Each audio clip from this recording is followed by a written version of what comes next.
الحمد للہ وکفا وسلام علی عبادہ الذین اصطفیٰ اما بعد۔ حضرت فاروق اعظم حضرت عمر فاروق رضی اللہ تعالی عنہ اپنے زمانہ خلافت میں لوگوں کے حالات معلوم کرنے کے لیے رات کے وقت گشت کیا کرتے تھے۔ اگر کسی کے بارے میں پتہ چلتا کہ فلاں شخص فقر و فاقہ کی حالت میں ہے تو اس کی مدد فرماتے۔ اگر یہ پتہ چلتا کہ فلاں شخص کسی مصیبت کا شکار ہے تو اس سے اس کی مصیبت کو دور فرماتے، اور اگر کوئی غلط کام کرتا ہوا نظر آتا تو اس کی اصلاح فرماتے۔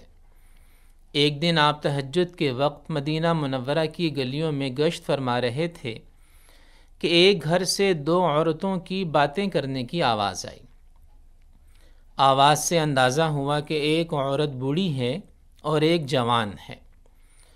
وہ بوڑھی عورت جوان عورت سے جو اس کی بیٹی تھی یہ کہہ رہی ہے کہ بیٹی، یہ دودھ جو تم نے نکالا ہے اس میں پانی ملا دو تاکہ یہ زیادہ ہو جائے، پھر اس کو فروخت کر دینا۔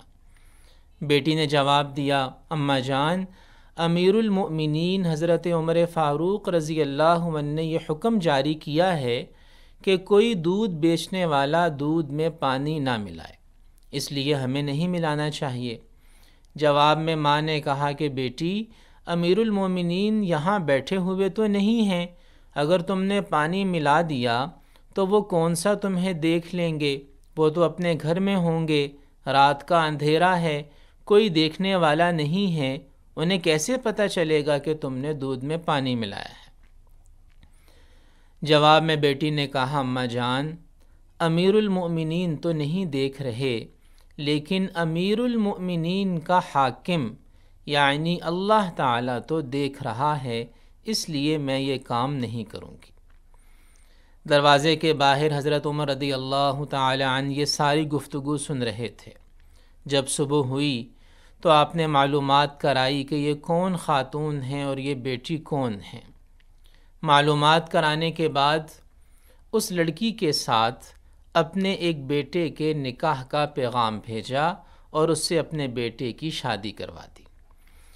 اسی نکاح میں اور اسی خاتون کے خاندان میں حضرت عمر بن عبدالعزیز رحمۃ اللہ علیہ جیسے عظیم خلیفہ پیدا ہوئے جو مسلمانوں کے 5ویں خلیفہ راشد کہلاتے ہیں۔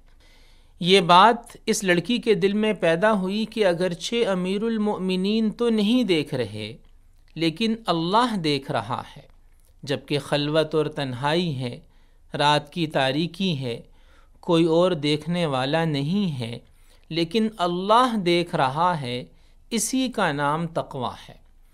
اور جرائم کو ختم کرنے کا بہترین نسخہ یہی ہے۔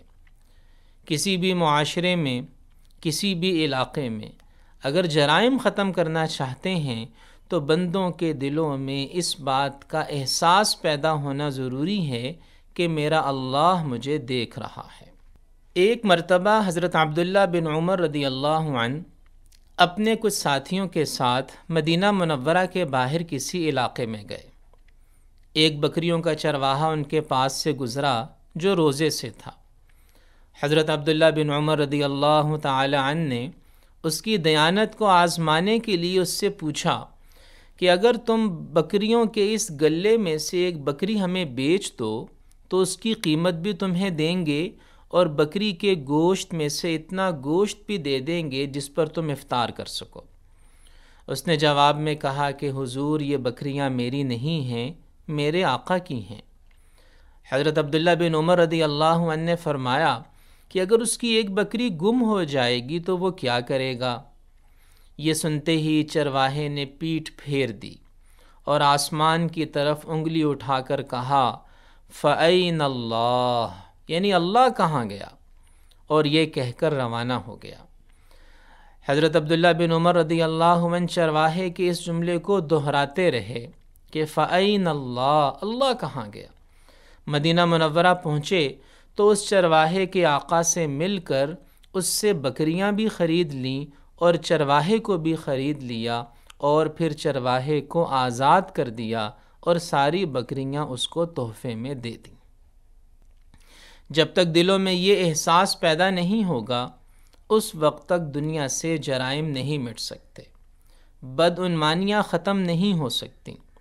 جرائم کو ختم کرنے کے لیے پولیس کے کتنے ہی پہرے بٹھا لیے جائیں، کتنے ہی محکمے قائم کر لیے جائیں، یہ پولیس اور یہ محکمے زیادہ سے زیادہ دن کی روشنی میں اور شہر کی آبادی میں لوگوں کو جرم کرنے سے روک دیں گے، لیکن رات کی تاریکی میں اور جنگل کی تنہائی میں جرائم کو روکنے والی صرف ایک چیز ہے، اور وہ ہے اللہ کا خوف اور تربیت۔ اس کے علاوہ کوئی چیز نہیں روک سکتی۔ جب یہ خوف دلوں سے رخصت ہو جاتا ہے تو پھر معاشرے کا انجام بہت برا ہوتا ہے۔ چنانچہ آج دیکھ لیجئے کہ جرائم کو روکنے کے لیے پولیس کے اوپر دوسری پولیس، ایک محکمے کے اوپر دوسرا محکمہ، ایک قانون کے اوپر دوسرا قانون بنایا جاتا ہے، لیکن وہ قانون بھی بازار میں فروخت ہو جاتا ہے۔ عدالتیں اپنی جگہ کام کر رہی ہیں، پولیس والے اپنی جگہ کام کر رہے ہیں، محکمہ انسداد رشوت ستانی اپنی جگہ قائم ہے، لیکن دوسری طرف یہ ہوتا ہے کہ رشوت کا ریٹ بھی بڑھتا چلا جاتا ہے، بدعنوانی اور کرپشن میں اضافہ ہوتا چلا جاتا ہے۔ وجہ کیا ہے؟ وجہ یہ ہے کہ دل میں اللہ کا خوف نہیں ہے، دل میں تقوی نہیں ہے، دل میں اللہ کے سامنے جواب دہی کا احساس نہیں ہے۔ جب ایک انسان کے دل میں یہ احساس ہو کہ میرا اللہ مجھے دیکھ رہا ہے اور میرا ایک ایک عمل لکھا جا رہا ہے جس کا حساب میں نے اللہ کی بارگاہ میں پیش کرنا ہے، تو جرائم ختم ہو سکتے ہیں اور ظلم رفع ہو سکتا ہے۔ اللہ پاک سے دعا ہے کہ وہ ہم میں سے ہر ایک کو ان باتوں کو سمجھ کر ان پر عمل کرنے کی توفیق عطا فرمائے۔ وآخر دعوانا ان الحمد للہ رب العالمین۔